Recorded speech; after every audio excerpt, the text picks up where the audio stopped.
Greece, Italy, and I'm doing a little overview of the Linkin Park's gig in Paris on November the 3rd. I'm doing a university project where I want to learn how to scream or grunt or growl, one of those vocal effects. Do a little overview of how I experienced the gig. I went to the arena and the queue was massive. I've never been to a gig like that where there's so many people. So there was 40,000 people who can fit into the La Défense arena, and it's one of the biggest inside venues in Europe. The gig started with Sleep Token, and Sleep Token was so good. I was listening to their album all the time when I was in Paris, and it was just amazing.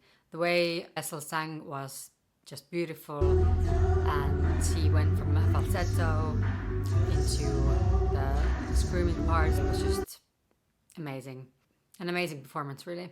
And then Linkin Park was so good. I don't know why I was like a bit nervous for Emily. I thought me as a singer, how I would feel in a huge stadium like that, and especially when she's the new singer in the band, how are people gonna perceive her? But she was just so good. I felt like she was holding herself back in the beginning a little bit, at least her vocals. She wasn't using as much distortion as I thought she would. But towards the end, she was using more screams and more distortion. So that was really interesting, actually. And then I loved the fact that all the bandmates were singing backing vocals. That was pretty cool. The crowd was just so good. And the feeling was amazing. It must have been amazing to be at the stage, and also at the same time probably nerve-wracking to be in front of that huge crowd.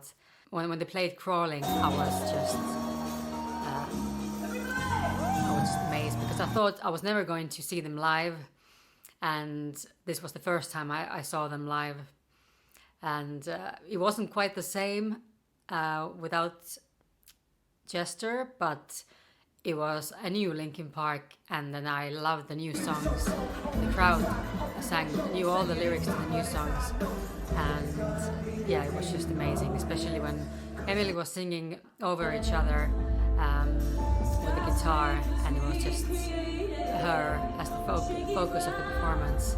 That was like really good. And then she was speaking some French, and Mike was speaking some French as well. That was really cute. Yeah, I got a t-shirt on my way back. I've been wearing it every day almost.